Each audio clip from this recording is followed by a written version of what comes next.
Hello and welcome everyone. Welcome to POV Unpopular, your own podcast channel where we talk about life, love, spirituality, sports, travel, and everything in between. So today I have a sports legend on my show for the first time, Shri Ashok Dhyanchandji. Ji. With a career spanning over a decade, he has seen it all: the victories, the failures, the triumphs, and a lot of lessons from his journey. Whether it is the Olympics, the World Cup, various national and international tournaments, he has played it all and he has left his mark in all of them. So आज राष्ट्रीय खेल दिवस पर उनके साथ बहुत सारी बातें करनी है जो कि भारत के हॉकी इतिहास से रिलेटेड हैं, उनकी खुद की हॉकी जर्नी से रिलेटेड हैं और सबसे ज्यादा इनके पूज्य पिताजी श्री ध्यानचंद जी की जर्नी के बारे में। अब ध्यानचंद जी तो किसी इंट्रोडक्शन का मोहताज है नहीं। Known as the father of Indian hockey, the legend, the magician, the icon, उनकी पूरी रोमांचक जर्नी आज खुद उनके बेटे अशोक ध्यानचंद जी से सुनेंगे, थोड़ा सा इंस्पायर होंगे और राष्ट्रीय खेल दिवस पर बहुत ही स्पोर्टी पॉडकास्ट को एंजॉय करते हैं। चलिए, स्वागत है अशोक ध्यानचंद जी।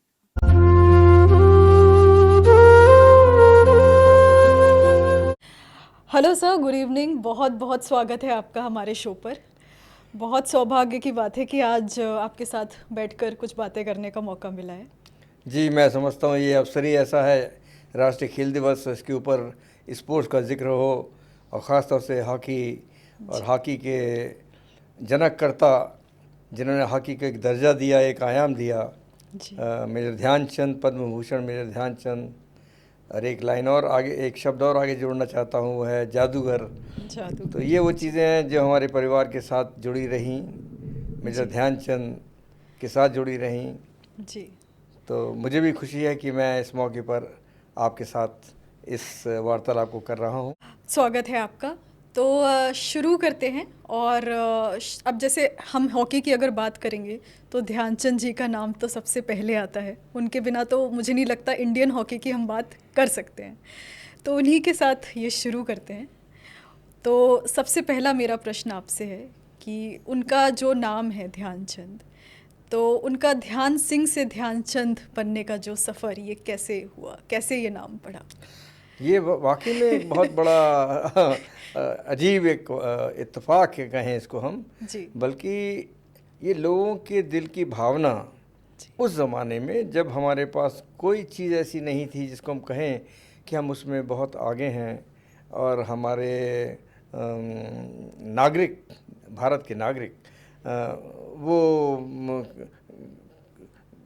खेलों में ख़ास तौर से, तो आर्मी में ध्यानचंद जी का जाना वो भी एक बहुत बड़ा मैं कहूँ कि 16 साल की उम्र में हमारे दादाजी ने, ग्रैंडफादर ने नाराज़ होकर, क्योंकि ध्यान सिंह खेलने कूदने में ज़्यादा रुचि रखते थे जी। पढ़ाई लिखाई उनकी मीडियोकर थी जी। तो एक दिन गुस्से में आके मारते पीटते ले गए और एक ब्राह्मण रेजिमेंट उस टाइम में हुआ करती थी जो बाद में पंजाब रेजिमेंट में मर्ज हुई जी। तो उसमें ले जाके उनको भर्ती करा दिया 16 साल की उम्र में। और कहते हैं घर से बाहर 16 साल की उम्र, अब वो ध्यान सिंह क्या करे। तो जो भी आर्मी का काम होता था, जो भी उनकी नौकरी उस वक्त की होती थी, तो उसमें वो करते चले गए। लेकिन शाम के वक्त का 1.5-2 घंटा जो है वो हर आर्मी मैन को ग्राउंड के ऊपर बिताना होता था। ये एक नियम था जी। फौज का नियम आज भी है। तो उस 1.5-2 घंटे में ध्यान सिंह, क्योंकि झांसी हीरोज़ क्लब जिसके 100 साल पूरे हुए हैं 2022 में, वो ग्राउंड एक पथरीली ग्राउंड का मैदान हुआ करता था और इनफैक्ट वो एक शूटिंग रेंज थी पुलिस की, जिसको हम शूटिंग रेंज बोलते हैं। लोग वहाँ पर आर्मी के लोग और पुलिस के लोग आके शूटिंग की प्रैक्टिस किया करते थे। तो वो आज भी चांदमारी का ग्राउंड कहलाता है। उस पर हीरोज़ ग्राउंड का बनना और उसमें इन खिलाड़ियों का नंगे पैर खेलना, उन पथरीले कंकड़ीले पत्थरों के ऊपर बॉल को लेकर ड्रिबलिंग करना, भागना, दौड़ना। तो कहते हैं ना कि जब आप प्रैक्टिस करते हैं, जिस सरफेस में आप प्रैक्टिस करते हैं, जिस एटमॉस्फेयर में आप प्रैक्टिस करते हैं, तो उसका सराउंडिंग एटमॉस्फेयर, उसका असर आपके जिस्म पर, आपके बदन पर, आपके मस्तिष्क पर आ जाता है। तो एक हार्डनेस तब से आ गई। अब 16 साल की उम्र में लेके दादाजी ने उनको भर्ती करा दिया उसमें। जब वहाँ गए तो शाम को खेलना पड़ता था। तो हॉकी जो है, इन्होंने ऑप्शन चुना। पूछा गया कि आप कौन सा खेल पसंद करोगे, तो ध्यान सिंह ने 2 नाम लिए थे, एक था कुश्ती जी। और एक हॉकी। तो इनको हॉकी में रख दिया गया। अब हॉकी में जब रखा तो शाम के वक्त उनके सूबेदार मेजर एक ऑब्जर्वर के रूप में बैठते थे, जो बड़े ऑफिसर आज भी बड़े ऑफिसर कहलाते हैं। वही कंट्रोल करते थे पूरे ग्राउंड को कि कोई इस तरह का वाक़या ना हो जिसमें किसी को चोट लग जाए या कुछ हो जाए। तो वो अपना एक ऑब्जर्वर के तौर पर बैठे रहते थे। उन्होंने देखा कि हॉकी खेल में, कि हॉकी बड़ा अच्छा खेल हुआ करता है और था और आज भी है। उन्होंने देखा एक लड़का, बच्चा सा, छोटा सा, 16 साल की उम्र क्या है, बॉल की ड्रिबलिंग, उसमें लोगों के बीच में उन्होंने देखा तो ड्रिबलिंग कर रहे हैं और उनसे कोई बॉल छीन ही नहीं पा रहा, बड़े बड़े जो दूसरे लोग खेल रहे हैं। और ध्यानचंद की हॉकी के साथ बॉल लगी हुई है। तो 4-5 दिन उन्होंने देखा इस बात को। फिर एक दिन उन्होंने आवाज़ दी, जो आर्मी का चलन होता है, लड़के इधर आओ। तो ध्यान सिंह उनके पास गए, सल्यूट किया, नाम पूछा उन्होंने, सूबेदार मेजर, उनका नाम है सूबेदार मेजर बाले तिवारी। जो मैं समझता हूँ ध्यानचंद की हिस्ट्री के साथ इन जितने भी बड़े, क्योंकि बाबूजी ने बहुत नाम लिया उनका अपनी किताबों में और जहाँ जहाँ लिखा है कि अगर वो मुझे इंस्पायर नहीं करते, वो मुझे पैम्पर नहीं करते, मेरी पीठ पर अगर 2 थपकियाँ नहीं देते तो मैं इतना बड़ा खिलाड़ी नहीं बन सकता था। उसकी वजह ये थी कि जब वो ध्यान सिंह को बुलाया, नाम पूछा, तो उन्होंने कहा मेरा नाम ध्यान सिंह है। तो तारीफ़ के साथ कि तुम बहुत अच्छा खेलते, तुम्हारी ड्रिबलिंग बहुत अच्छी है, कहाँ से सीखी? तो उन्होंने बताया झांसी हीरोज़ क्लब में मैं खेलता रहा हूँ, वहीं पर शाम को प्रैक्टिस करते थे, वहाँ से सीखी है।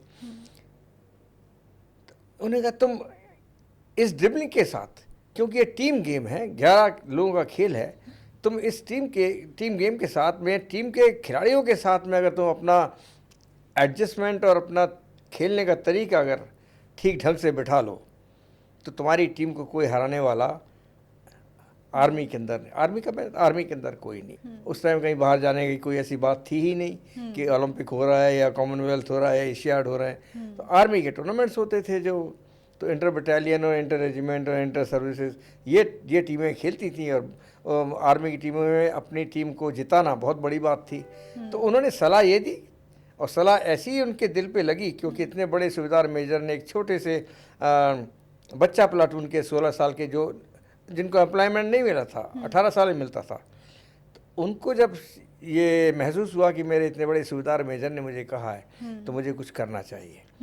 अब वो जो नॉर्मल उनका एक रूटीन लाइफ थी कि आप सुबह से लेके 12-1 बजे तक, उसके बाद टेंट में सो जाना, लंच करना, सो जाना, फिर शाम हुई 2 घंटा काम किया, फिर ग्राउंड पे चले जाना, रात को फिर उठना और डिनर करना और सो जाना। लेकिन उन्होंने अपने उस लंच आवर से पहले जो सोते थे वो टेंटों में सोते थे, टेंट्स थे उस टाइम आर्मियों में। वो 1.5 घंटा 2 घंटा जो मिलता था उनको, पता लगा ध्यान सिंह अपनी बॉल और हॉकी के साथ किसी जंगल में, रिमोट एरिया में चले गए और वहाँ जाके प्रैक्टिस कर रहे हैं। अब वो प्रैक्टिस उन्होंने कैसे करी होगी मैं ऐसा सोच सकता हूँ, क्योंकि हम लोग ने भी प्रैक्टिस की है, अकेले प्रैक्टिस की है, और अपने किस तरह से प्रैक्टिस का तरीका हम समझें या करें।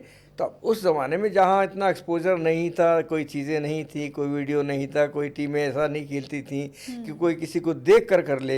हमारे पास तो आज, जब मैंने शुरू किया तो मेरे साथ मैं तुलना करूं या कंपेयर करूं तो मेरे साथ कई टीमों की शक्लें याद आती हैं, कई खिलाड़ियों की शक्लें याद आती हैं। कहाँ मैच खेला तो उसमें से कुछ खिलाड़ियों को मैंने अपने आप कॉपी करना शुरू किया। लेकिन ध्यान सिंह ने कैसे किया होगा? अकेले। तो उन्होंने, और उस अकेले को करके ये मैं क्वेश्चन मार्क के साथ कि इतनी उपलब्धि उनके और इतने तरीके से, इतने उस ज़माने में साइंटिफिक तरीके जो हम आज की बात करते हैं, उस ज़माने में उन्होंने किस तरह से इस चीज़ को समझा होगा। लेकिन कहते हैं ना, विलक्षण चीज़ें जो होती हैं, जिसकी कई बातें ऐसी होती हैं हमको सिर्फ अचंभे में डाल देती हैं, वो अचंभा ध्यान सिंह की उस हॉकी से, उस प्रैक्टिस से जो 1.5-2 घंटे की दोपहर की प्रैक्टिस वो अकेले करते थे। इमेजिनरी टीम को खड़ा कर लेना। बाद में जब कभी सवाल पूछा, और हम लोग तो कभी सामने से सवाल पूछने की कोशिश कर ही नहीं सकते थे, अपने पुराने जितने बाप लोग होते थे बड़े रिजर्व टाइप के होते थे, बेटे और अपने बच्चों को दूर रखते थे, पीछे से खड़े हुए सुनना। तो उन्होंने कहा कि मैं वो 1-1.5 घंटे की जो मेरी प्रैक्टिस होती थी वो ये थी कि या तो मैं ड्रिबलिंग की मैं प्रैक्टिस कर रहा हूँ, दीवार के साथ प्रैक्टिस कर रहा हूँ, ड्रिबलिंग कर रहा हूँ, जितने स्ट्रोक्स होते हैं, बॉल को फेंकने के तरीके होते हैं, उसकी मैंने प्रैक्टिस करी। फिर उसके बाद जब मुझको कंट्रोल आना शुरू हुआ तो मैंने इमेजिनरी टीमें खड़ी कर ली कि अगर मैं ये स्टेप लूँगा तो अगले का स्टेप ऐसा आएगा, नेचुरली आएगा। अगर मैं राइट को जाऊँगा तो डिफेंडर या जो भी बॉल टैकल करने आएगा तो वो भी उस तरफ जाएगा। अब उस टाइम उसको ऑफ द फुट और रॉन्ग फुट में, जहाँ पर आप दोबारा बदन को नहीं मोड़ सकते। कुछ चीज़ें ऐसी हैं खेल के अंदर, एक बार जो आदमी का बदन गिर गया तो वो दोबारा उस तरफ नहीं आ सकता है। तो ये चीज़ें उन्होंने अपने खेल के अंदर ढालनी शुरू कर दी और उसको फिर अप्लाई किया। शाम को जब प्रैक्टिस होती थी पता लगा ध्यान सिंह सबसे बेहतर खेल रहे हैं, बहुत अच्छा खेल रहे हैं, लोग तारीफ कर रहे हैं, वाह वाह कर रहे हैं। और उनकी ब्राह्मण रेजिमेंट ने वहाँ के जो इंटर बटालियन टूर्नामेंट है, इंटर रेजिमेंट टूर्नामेंट है, वो जीते। और उसके अंदर इनकी फिर सर्विसेज की टीम बनी, उसके अंदर ऑल इंडिया सर्विसेज टूर्नामेंट हुआ, उसमें भी इनकी टीम जीत गई। तो ध्यान सिंह का नाम हल्का हल्का ऊपर उठने लग गया। लोग कहने लगे कौन सा बच्चा है। और नेचुरली वो तो एक होता है ना स्टार्टिंग पॉइंट से, शुरुआती दौर में ही जब ऐसी चीज़ें कोई देखना शुरू करे, और ख़ास तौर से स्पोर्ट्स लविंग, मैं ये नहीं कहूँगा कि अंग्रेज़ लोग उन्होंने हम पर राज किया है, लेकिन उन्होंने खेलों को बहुत महत्व दिया, जिसके इंसिडेंट हमारे सामने आए भी है। मैं बताना भी चाहूँगा उसको, और मैं बताऊँगा उसको कि किस तरह उन्होंने सपोर्ट किया। तो वो ध्यान सिंह 16 साल, उसके बाद 18 साल जब होते हैं वो, तो उनको एम्प्लॉयमेंट मिलता है, उनको सैनिक की नौकरी मिलती है। और जो पहली तनख्वाह थी जो बाद में हमारे यहाँ अम्मा ने माँ ने बताई, वही थी उनकी 16 रुपये की तनख्वाह थी। तो ये उनकी पहली तनख्वाह 16 रुपये की थी, और उन्हें बहुत बहुत खुशी हुई कि मुझे 16 रुपये की तनख्वाह मिली है। लेकिन साथ साथ ये खेल उनका बढ़ता गया, निखरता गया, और लोगों के बीच में चर्चा का विषय बनता चला गया कि आर्मी टीम के अंदर, इस टीम के अंदर ब्राह्मण रेजिमेंट में ध्यान सिंह करके एक लड़का है। तो उनकी ख्याति फैलने लग गई। 22 से लेकर 26 तक वो इस तरह से टूर्नामेंट खेलते रहे। कोई ऐसी बड़ी बात नहीं हुई, कोई टूर्नामेंट्स होते नहीं थे इंटरनेशनल टूर्नामेंट्स की जहाँ के आप जाके चले जाएं खेलने, तो कुछ नाम हो, जिक्र हो अखबारों में या कहीं पर, इंटर रेजिमेंट का आर्मी टीम का जिक्र होता रहा। 1926 में एक दिन कहते हैं ध्यान सिंह, मैं टेंट में बैठा था, तो उनके कमांडेंट ने किसी ने मैसेंजर ने आके बोला तुमको कमांडेंट साहब बुला रहे हैं। डर गए, क्या हो गया। तो वहाँ गए हैं, तो उनको उनके कमांडेंट ने बोला ध्यान सिंह तुम न्यूजीलैंड जा रहे हो, इंडियन आर्मी की टीम जा रही है, उसमें खेलने के लिए तुम्हें सिलेक्ट किया गया है। क्योंकि आर्मी का डिसिप्लिन है कि होता है, और आज भी है। तो उन्होंने सल्यूट किया, और जैसे ही कहते मैं कमरे से बाहर निकला हूँ तो वह छलांगे मारता हुआ अपने टेंट की तरफ गया, अपने दोस्तों को, अपने साथियों को बताने के लिए कि मेरा सिलेक्शन न्यूजीलैंड जाने के लिए हो गया। बहुत बड़ी बात थी। हम सिर्फ सोच सकते हैं, आप इमेजिन करिए आप 1926, आज ऑलमोस्ट 98 ईयर्स हो गए हैं उस बात को। 98 साल पहले मेजर साहब को, ध्यान सिंह को वो एक अपॉर्चुनिटी मिलती है जाने की, और जहाँ उनके पानी के जहाज़ से जाना होता है। आर्मी की टीम थी, आर्मी ने सपोर्ट किया, और वो टीम से न्यूजीलैंड पहुंचते हैं। कहते हैं 1 महीने के बाद, एक महीना 10-15 दिन लगे थे टोटल पहुंचने में। रास्ते में कुछ जो कंट्रीज़ आते हैं उसमें हॉकी खेलना शुरू किया। कोलंबो, जापान से होते हुए पहुंचे थे वो लोग, होनोलुलु गए वहाँ से। तो इस तरह से वो पहुँचे हैं।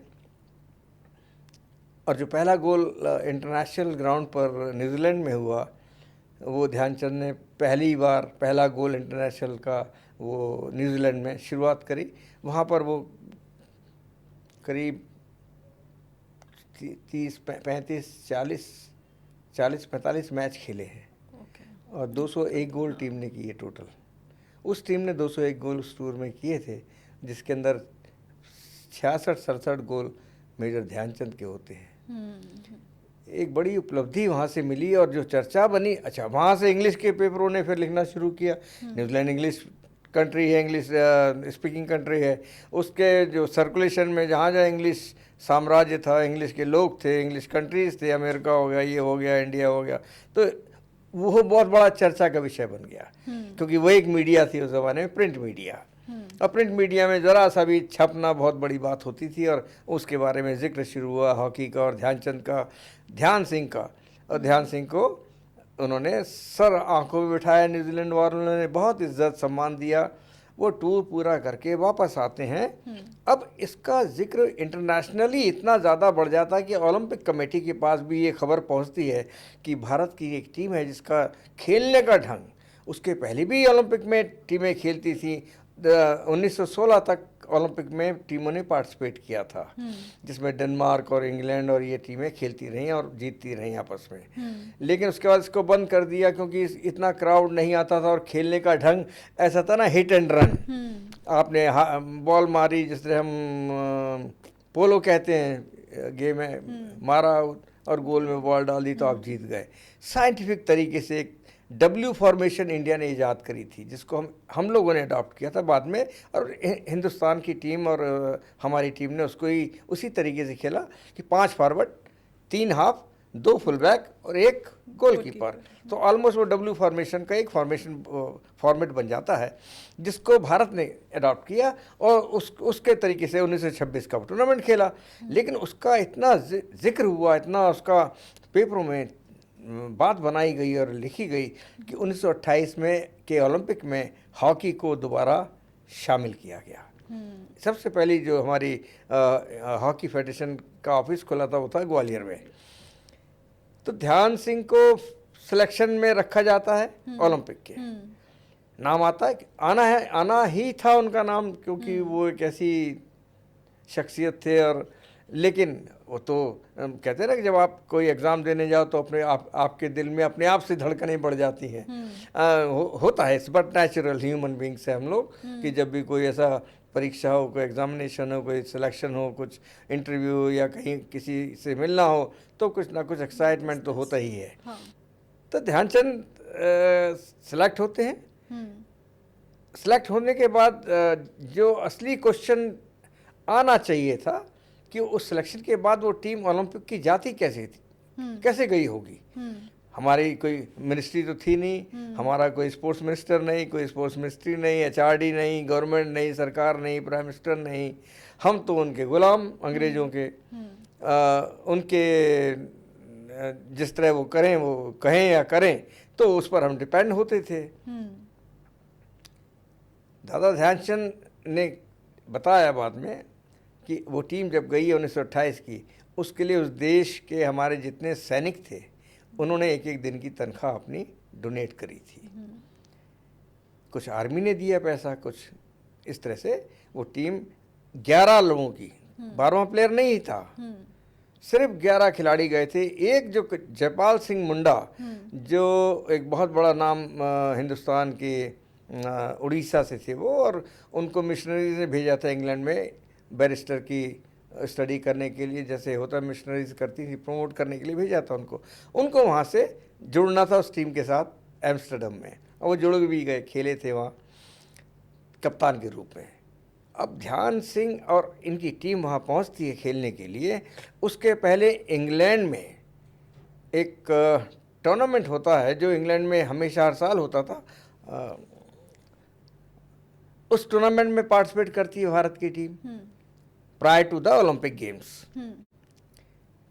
और वहाँ उस टूर्नामेंट में, क्योंकि इंग्लैंड की टीम को भी सिलेक्शन होना था जो कि पार्टिसिपेट करती इसमें 1928 के ओलंपिक में, लेकिन भारत की टीम ने वहाँ पर उस टूर्नामेंट के अंदर उनकी जितनी भी क्लब्स थे, वहाँ क्लब सिस्टम, और उसके बाद टीम का सिलेक्शन होना था, उन सभी क्लब्स को, किसी को 8 गोल, किसी को 15 गोल, किसी को 12 गोल, 9 गोल, 7 गोल, इतने अंतर से जब वहाँ हराया और वो टूर्नामेंट जीता ऑन द वे, कि उससे खाना भी मिल जाता था वहाँ खाने के लिए, पैसे थे नहीं ना इतने, तो कोलंबो में गए 2 मैच खेल लिए, खाना मिल गया, आगे गए शोर में कहीं पर वहाँ मैच खेल लिया, वहाँ खाना खा लिया, तो इस तरह से टीम आगे बढ़ती जाती थी। वो पहुंची थी इंग्लैंड में जब मैच खेले और वहाँ पर इंग्लैंड की टीम को हराया, जो कि पार्टिसिपेट करती बाद में। अब वो इंग्लैंड के लोगों ने देखा, इंग्लैंड की फेडरेशन ने देखा कि ये भारत की टीम जो हॉकी की आई है, तो ये तो हमारे सारे क्लब की टीमों को हरा दिया इसने, और हम जाएंगे खेलने के लिए, और वो हमारे आका, हमारे मास्टर इंग्लैंड, तो whether to send the team to participate that team in the Olympics और नॉट, एक बहुत बड़ा डिसीजन था उनके लिए, जो कि मैं कहूँ एक हार थी उस टाइम में, जो पहली बार भारतीय हॉकी ने इंग्लैंड को अपने खेल के द्वारा इस जगह पे रोक दिया कि हाँ, आपकी टीम ओलंपिक में खेलने नहीं जाएगी, अगर जाएगी तो भारत की टीम उसको हरा देगी, तो पूरे विश्व के अंदर आपकी बेइज्जती होगी कि गुलाम कंट्री ने अपने मास्टर को हरा दिया। तो उन्होंने विड्रॉ कर दिया, और they never played any in, उनकी टीम ने कभी भी पार्टिसिपेट नहीं किया जब भारत की टीम ने उस दौरान में, बिफोर हमारे इंडिपेंडेंस, हम जहाँ खेले, इंग्लैंड की टीम ने भारत की टीम के अगेंस्ट में टीम को फील्ड नहीं किया। ये सबसे बड़ी उपलब्धि को मैं मानता हूँ, और शायद ये दुनिया माने इस बात को, ये चीज़ हुई है, और ये प्रैक्टिकली हुई है, जिसमें हमने उनको पार्टिसिपेट करने का अवसर नहीं दिया, क्योंकि हम उनसे बेहतर थे और हम उनको हरा देते। और कोई भी मास्टर ये नहीं चाहता या उसको स्वीकार करता कि उनके गुलाम कंट्री जो उनको हरा दे। बहरहाल वहाँ से जाके टीम पहुँचती है जब हॉलैंड में, एम्स्टर्डम में, तो हॉकी क्योंकि इतना बड़ा पॉपुलर गेम नहीं था, मैंने बताया ना आपको कि 2 ओलंपिक के 3 ओलंपिक उसके छूट हटा दिया था उसको पहली बार, उसके बाद दोबारा इसको इंक्लूड किया गया, तो इतने उसके फॉलोअर नहीं थे, समझने वाले नहीं थे। पहला मैच जब होता है इंडिया का और ओलंपिक गेम्स का, तो जो हिस्ट्री और न्यूज़पेपर बताते हैं, उसमें 200-250 लोग सिर्फ देखने वाले मौजूद थे। भाई पॉपुलर तो हो, कम से कम कोई नाम तो हो, कोई ऐसी कोई चीज़ ऐसी पता तो लगे दुनिया में कि हाँ भाई चलो देखने चलते हैं, ओलंपिक का गेम्स है। तो लोग नॉर्मली अपना एथलेटिक देखने जाते थे, स्विमिंग देखने जाते थे, दूसरे जो स्पोर्ट्स है, वॉलीबॉल, बास्केटबॉल, ये सब देखने जाते थे। बहरहाल जब इंडिया की टीम ने पहला मैच खेला तो 200 लोग देखने वाले थे, लेकिन जो प्रेस वहाँ की थी और उसने हॉकी टीम के लिए, भारत की हॉकी टीम के लिए लिखा, वो ये लिखा जो ब्लैक एंड वाइट में है, जो रिकॉर्ड के अंदर है, कि भारत से एक टीम आई है जो बिल्कुल से टोटल फिटेस्ट टीम है, और उनका खेलने का अंदाज ऐसा है जो एक फॉर्मेशन में एक नियम के तहत वो खेल रहे हैं, और उनके बॉल कंट्रोल और बॉल पासिंग सिस्टम इतना अच्छा है, और उसमें एक सांवला सा, बाबूजी हल्के डार्क कलर के थे, एक सांवला सा लड़का जिसका नाम ध्यान सिंह है, उसकी हॉकी से बॉल छूटती नहीं है, वो उस हॉकी और बॉल के ऊपर उसका इतना कंट्रोल है, उसका पासिंग करने का अंदाज, उसका ढंग इतना अच्छा है कि वो जो तारीफ़ होती है अखबारों में, प्रिंट मीडिया में, इस तरह से उन्होंने तारीफ़ करी। वो तारीफ़ बढ़ते बढ़ते जब वहाँ के लोगों के थ्रू को अखबार के थ्रू, प्रिंट मीडिया के थ्रू मिली, तो अगले मैच में भीड़ ने आना शुरू कर दिया, और पेपर ने लिखा इस बात को, तब लिखा कि हॉलैंडियंस का या जो भी ओलंपिक के टूर्नामेंट्स देखने वाले उस ज़माने में पहुँचे होंगे, नॉर्मली वो दूसरे स्पोर्ट्स में जा रहे थे, लेकिन जब ये जिक्र हुआ भारत की हॉकी टीम का और ध्यान सिंह का, तब तक ध्यान सिंह ही नाम चल रहा था उनका 1928 ओलंपिक में। तो उन्होंने कहा कि वहाँ के लोगों ने अपने कारों के स्टीयरिंग दूसरे स्पोर्ट्स की बजाय हॉकी स्टेडियम की तरफ मोड़ दिए, ये शब्द लिखे थे। They turn their vehicles steering towards the hockey stadium instead of in any other towards the sports, they started watching hockey. अब हॉकी में जहाँ 250 आदमी थे देखने वाले थे, फाइनल मैच में कैन यू बिलीव इट कि वो 250 की संख्या बढ़कर 25,000 और 27,000 के करीब बढ़ जाती है पहले ओलंपिक के टूर्नामेंट में। स्टेडियम फुल भरा हुआ है। फाइनल मैच हमारा हॉलैंड के साथ में ही होना था, और एक रात पहले ध्यानचंद को बुखार चढ़ जाता, ध्यान सिंह को, मैं ध्यानचंद ही बोलूँगा, ध्यान सिंह नाम बाद में मिला, इसके बाद से शुरू हुए ध्यानचंद का। जी। तो उनको बुखार चढ़ जाता है, 103 डिग्री बुखार एक रात पहले। तो जो देन मैनेजर जो हैं, उस टाइम के मैनेजर, उनके पास आते, ध्यान कल का मैच है, हमारा फाइनल मैच है, तुम खेलोगे कैसे, तुम्हें तो इतना बुखार चढ़ा हुआ, 103 बहुत ज़्यादा बुखार होता है आदमी। तो उनका एक लाइन थी, सर आप फिक्र ना करें, मैं फौजी हूँ, मैं एक फ़ौज से ताल्लुक़ रखता हूँ, कल का मैच मैं खेलूँगा, आपको बिल्कुल डरने की ज़रूरत नहीं। और ऐसे ही होता, वो अगला मैच खेलते हैं, अगले दिन उस बुखार में खेलते हैं, 103 डिग्री बुखार में, और वो हॉलैंड की टीम को उसी की ज़मीन में, उसी की धरती पर 3 शो से पहली बार भारत की टीम ओलंपिक का मेडल जीतने में सफल होती है। इसके अंदर 2 गोल मेजर ध्यानचंद के होते हैं। वो 2 गोल मेजर ध्यानचंद के जब होते हैं और 3 गोल से हम जीतते हैं, और उसका मैसेज भारत भेजा जाता है इंडिया में कि भारत की टीम 3 गोल से जीत गई, तो आप समझ सकते हैं कि हमारे पास उस ज़माने में इस तरह की एंजॉयमेंट करने की है कि भारत ने बाहर जाके कोई चीज़ अचीव करी है, चाहे कोई सा भी क्षेत्र हो हमारा। हाँ, सिवाय इसके कि एक भारत का नाम था, राजा नवाबों, महाराजाओं, सूबेदार, जागीरदार, ये हमारे देश का ऐसा नक्शा था। और उसमें सांप सपेरों का जिक्र ज़्यादा होता था। और करी जो हम लोग खाते हैं, चिकन करी, मटन करी, सब्जी दाल, तो ये करी या तरी का जिक्र ज़्यादा होता था। लेकिन अब ये चीज़ कि भारत ओलंपिक का चैंपियन हो गया 1928 के बाद, उस वक्त के अखबारों ने इस बात को बड़े ज़ोर शोर से, क्योंकि हम लोग स्वाधीनता की लड़ाई भी हमारे चल रही थी, महात्मा गांधी और जितनी पार्टी, कांग्रेस पार्टी, दूसरे लोग इसमें जुड़े थे, वो भी चल रहा था। लेकिन उसके साथ साथ जब ये एकदम से ब्लास्ट हुआ ओलंपिक में जीतना, तो इसका पूरे विश्व के अंदर एक जिक्र होना शुरू हुआ और बहुत बड़ी बात हो जाती है। बहरहाल जब वो टीम पहली बार निकलती है बॉम्बे से, गेटवे ऑफ इंडिया से, वहीं से जहाज़ बनता था, ठीक गेटवे ऑफ इंडिया से, उसका नाम ही गेटवे। तो गेटवे ऑफ इंडिया से जहाज़ में जब चढ़ते हैं तो सिर्फ 3 लोग सी ऑफ करने के लिए आते हैं टीम को जाने से पहले एम्स्टर्डम। लेकिन जब लौट कर आते तो वह हज़ारों लोग खड़े मिलते हैं। अब वही है सर कि मैंने कहा ना, पहला मैच में 250 आदमी, और जब जीत कर आए तो उसके बाद 25,000 आदमी देखने वाले। वही सीन हमारा गेटवे इंडिया पर होता है कि जब जाती है टीम, तो उस टाइम इतना चर्चा नहीं थी, बड़ी बात नहीं थी, हाँ टीम जा रही है, खेल के आ जाएगी, नॉर्मल चीज़ है एक। सिवाय इसके कि यहाँ भी बाहर विदेशी धरती पर जा रहे हैं हम भारतीय। लेकिन इसके अलावा जब जीत कर आते हैं और वहाँ पर 3 की जगह 3,000 आदमी या 10,000 आदमी वहाँ खड़े हो जाएं, पूरा शहर निकल आए बॉम्बे का उनके स्वागत के लिए, तो बहुत बड़ी बात उन खिलाड़ियों के लिए, उस हॉकी के लिए, और ख़ास तौर से उस टीम के लिए जो वहाँ जीत कर आई थी। तो ये एक बहुत बड़ी उपलब्धि हमारी पहली बार हुई। अब हम सोच सकते हैं इस बात को कि उसके जीतने के बाद नॉर्मल लाइफ कैसी चली होगी, या तो हीरो बन गए होंगे। लेकिन क्योंकि आर्मी में हीरो बनती, ऐसा नहीं होता कि एकदम से हीरो बना दे किसको। वो अपनी नॉर्मल नौकरी उन्होंने शुरू कर दी, वही जो उनका दैनिक काम है रोज़ के। तो वो उनका बस खाली रिसेप्शन बॉम्बे में, उसके बाद आकर अपनी ड्यूटी ज्वाइन कर लेना, और वही शाम का तरीके के वक्त हॉकी खेलना। लेकिन दोपहर की हॉकी और शाम की हॉकी ध्यानचंद ने छोड़ी नहीं। वो उनका एक जुनून था, वो उनका एक पागलपन आप कह सकते हैं, क्योंकि बिना उसके हम लोग ये काम कोई बड़े इंसान नहीं कर सकते। जहाँ कहते हैं ना, बिल्कुल पागलपन की तरह जुड़ गए वो। तो ये उनके एक पहले ओलंपिक के बाद की कहानी। और वो ध्यान सिंह का जिक्र हॉकी जादूगर के नाम से एम्स्टर्डम में शुरू हुआ, जिसको लोगों ने फिर हॉकी जादूगर की संज्ञा दी।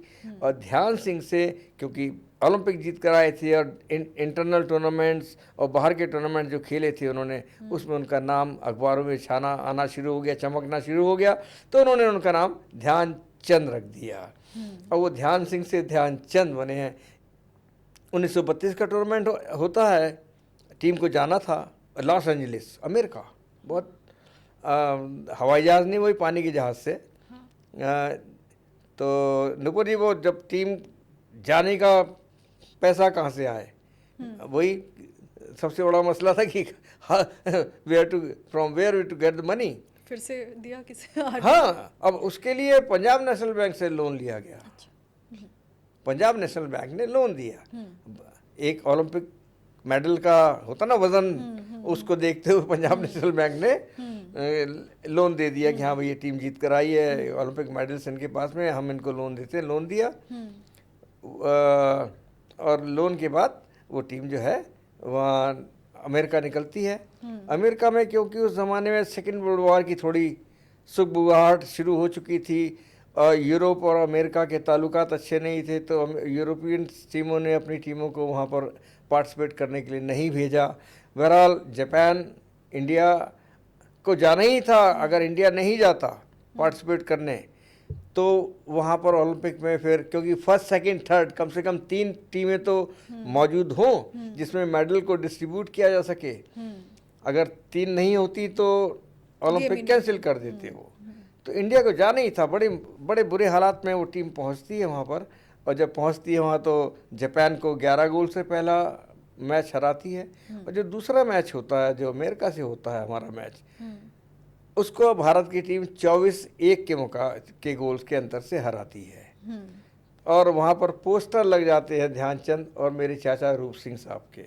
रूप सिंह मेरे चाचा थे, हाँ। जो ध्यान सिंह से 3-4 साल छोटे रहे, लेकिन उनकी हॉकी, उनका खेलने का अंदाज, उनका खेलने का तरीका वो तो उतना ही मजबूत था कि ध्यानचंद के नाम की स्ट्रीट जर्मन में नहीं बनी, बल्कि जर्मन ओलंपिक में जब मैं गया हूँ 1972 में खेलने के लिए पार्टिसिपेट इंडिया की तरफ से, तो मुझे खबर मिली कि वहाँ जो ओलंपिक का विलेज बना है उस विलेज के अंदर कैप्टन रूप सिंह के नाम की स्ट्रीट बनाई गई है, ध्यानचंद के नाम की नहीं बनी।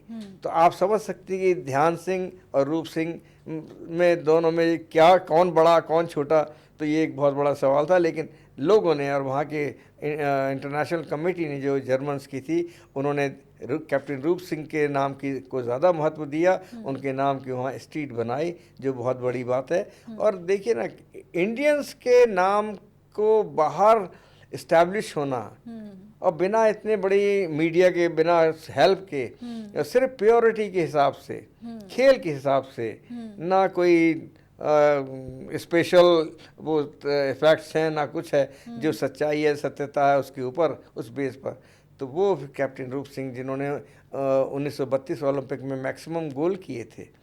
अमेरिका के ऊपर जब गोल होते हैं तो उसमें 12 गोल कैप्टन रूप सिंह के थे, 9 गोल ध्यान सिंह के थे। तो उन गोलों को देखते हुए 1972 के ओलंपिक में जब मैं गया था तो ये स्ट्रीट का नाम कैप्टन रूप सिंह स्ट्रीट रखा गया, जो बहुत बड़ी बात थी।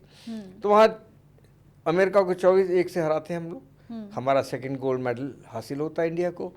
बहुत बड़ा इंडिया में हमारा जश्न मनता है। लोग थोड़े अब होते ना कि एक मेडल जीत लिया तो दूसरा भी हमने जीता तो वेलकम अच्छा होता है, बड़े हार पहनाए जाते हैं, कहीं कहीं पर उनकी टीम को फैसिलिटेट भी किया। मैंने कहीं पे इवन ध्यानचंद जी का शायद बहुत पुराना कोई इंटरव्यू टाइप वो बोल रहे हैं, उसमें सुना था कि जब वो खेलते थे बाहर जाके तो लोग रिकॉर्ड करते थे उन्हें चुप चुप के, और फिर वो देख के वो लोग भी सीखते थे और वैसा ही प्ले करने की कोशिश करते थे। उनके पास तो फैसिलिटीज थी। हम लोग तो हमारी टीम तो तरस गई थी 1976 तक की वीडियोग्राफी हमको मिल जाए। तो अब बाबूजी ने वो चीज़ नोट करी इस बात को कि ये लोग हम जो खेल रहे हैं तो स्लो मोशन में उनको चीज़ों को, कितने डिस्टेंस में बॉल है, बॉडी से कितना दूर है, और किस वक्त डॉस करते तो उसमें क्या क्या चीज़ें अप्लाई हम कर रहे हैं, उसको वो नोट करके, उनके स्पेशलिस्ट है, फिर वो अपने बच्चों को ट्रेन करते थे। और यूरोपियंस टीमें नो डाउट कि जितनी फिट थी हमसे ज़्यादा, लेकिन यहाँ जब इंडियन की टीमें हमारी गई हैं, जो ध्यानचंद की टीम गई है, उनको सबसे ज़्यादा फिट माना गया, क्योंकि आर्मी की टीमें थी, आर्मी के ज़्यादा खिलाड़ी थे उसके अंदर। और आर्मी के खिलाड़ी का मतलब वो शुरू से, जब से उन्होंने खेलना शुरू किया, नौकरी ज्वाइन की, तो फिटनेस तो उनकी नंबर 1 पे हमेशा से होनी है। तो ये 1932 का हमारा जो खेल शुरू होता है और वहाँ जाते हैं, हम जीतते हैं, लौट कर आते हैं, तो भारत का नाम और चमकता है दुनिया के नक्शे पर। भाई 2 गोल्ड मेडल, हम गुलाम हैं। एशिया का मेडल हमने सबसे पहला तो भारत ने जीता 1928 में। जब हमने जो मेडल जीता वो पूरे एशिया का मेडल था। उसके पहले एशिया के अंदर गोल्ड मेडल नहीं जीता था किसी ने। तो ये बड़ी उपलब्धियां रही हैं हॉकी के द्वारा, जो भारत में ही नहीं वरना एशिया के अंदर का हमारा पहला मेडल था। अब वो टीम जाती है न्यूजीलैंड खेलने के लिए, अगेन न्यूजीलैंड जाते हैं, तो इतनी चर्चा ऑस्ट्रेलिया क्योंकि रास्ते में पड़ता है, उसके बाद न्यूजीलैंड है, तो ऑस्ट्रेलिया वाले भी बड़े कीन थे कि भारत की टीम उनके देश में आकर खेले तो हमको कुछ सीखने का मौका मिलेगा कि कैसे हॉकी खेली जाती है फील्ड के ऊपर, नेचुरल ग्रास, असली हॉकी, असली मूवमेंट, असली उसके अंदर किस तरह से मूवमेंट्स बनाए जाते हैं, किस तरह से ज़रा सी जगह के अंदर से बॉल को मोड़ दिया जाता है, डॉस किया जाता है, और ऐसा लगता है कि हॉकी बॉल के साथ और बॉल हॉकी के साथ आपस में चिपकी हुई है, मेल तालमेल चल रहा है। और इस दौरान में जाने कहाँ का जो जगह होती है, जापान होता है, जब ऑन द टूर होते हैं जापान में ध्यानचंद की हॉकी को बदला जाता है, उनकी हॉकी को तोड़ के देखा जाता है, उनकी हॉकी को बदल के देखा जाता है। अब आप ये तो मानना ही पड़ेगा कि वो जो चीज़ें थी, इस तरह की चीज़ें किसी भी बड़े से बड़े खिलाड़ी का मैं नाम लूँ और जिक्र करूँ कि क्या उनके किसी क्रिकेट बैट को तोड़ के देखा गया कि इतने स्कोर कैसे करते हैं, या किसी फुटबॉलर के फुटबॉल को चेंज करके देखा गया कि भाई पहले जो ज़माने में ग्रेट हमारे फुटबॉलर थे। लेकिन एक ही खिलाड़ी हॉकी के अंदर, वो ध्यानचंद, जिसकी हॉकी स्टिक को बदल कर, तोड़ कर और जाने क्या क्या करके देखा गया कि इसके अंदर जादू तो नहीं है।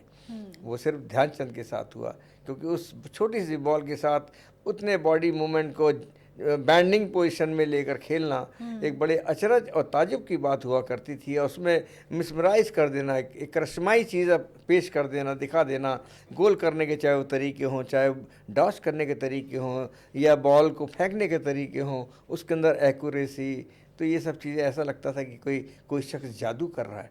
तो वो जादू ध्यानचंद का उस टाइम में सिर चढ़ के बोल रहा था। 35 के मैच में जब वो न्यूजीलैंड के टूर के बाद ऑस्ट्रेलिया की तरफ आ रहा होता है जहाज़, पानी का जहाज़ आता है, तो एक मैसेज मिलता है कि इंडियन हॉकी फेडरेशन का कि हम परमिट करते हैं भारतीय टीम को ऑस्ट्रेलिया में खेलने के लिए 4 मैच,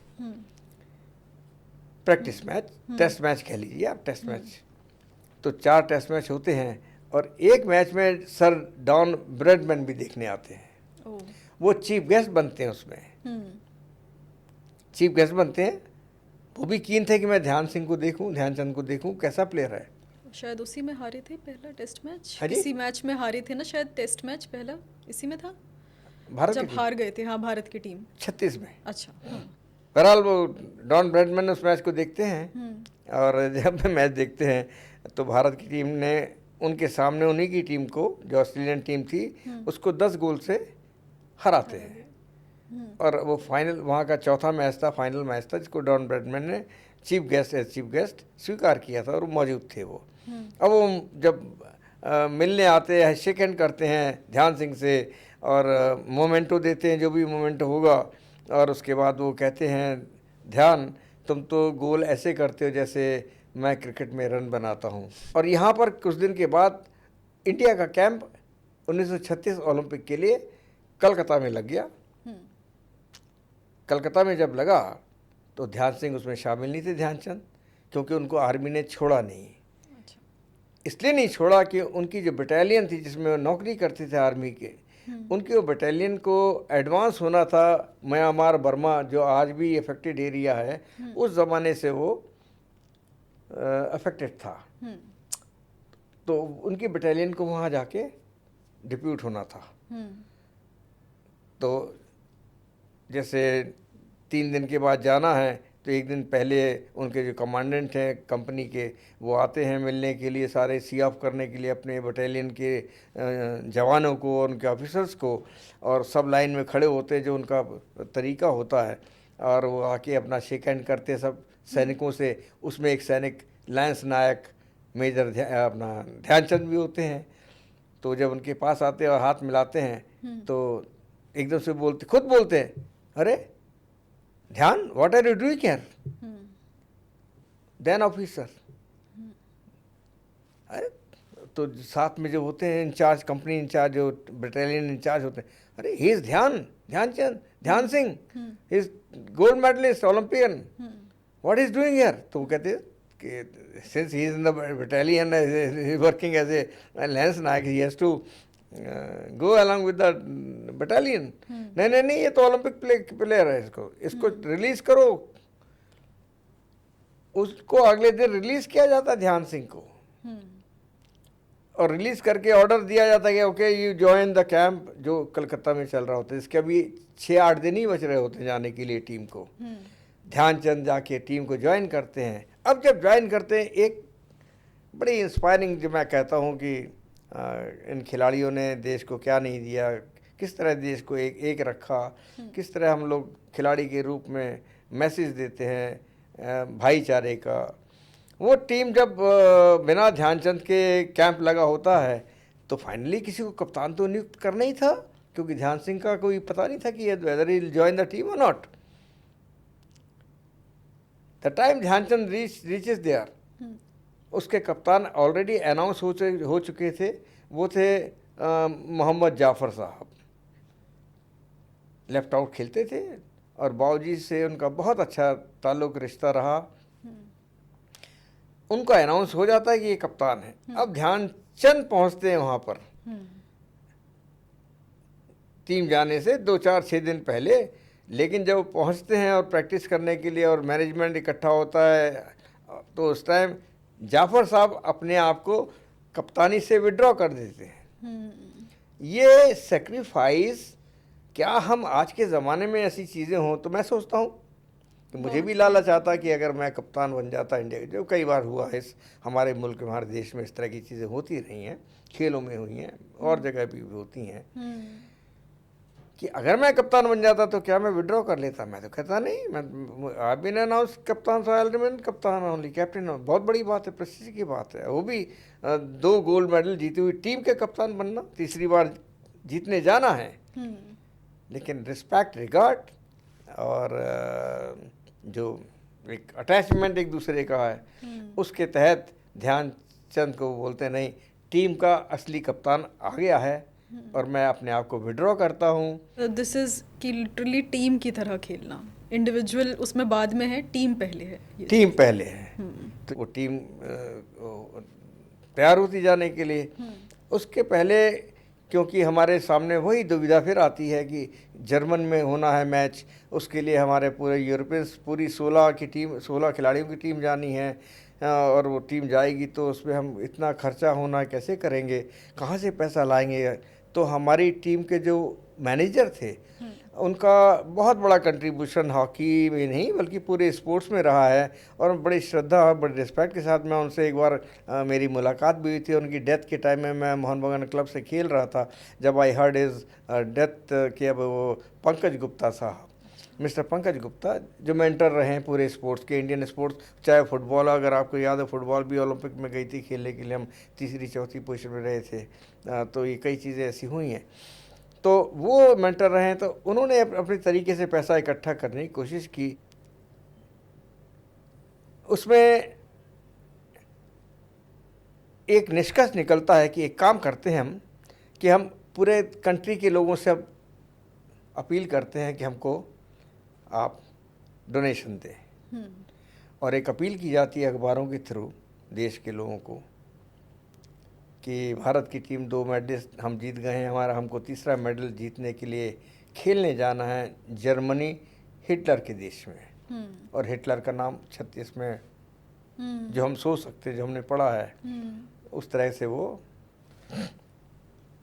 तो हमारे लोगों ने उसमें डोनेट किया, यकीन करें इस बात को, और उसकी बैलेंस शीट हमारे पास में रखी है जो बनाई गई थी बाद में, कितना खर्चा हुआ, क्या खर्चा हुआ, कितना दिया।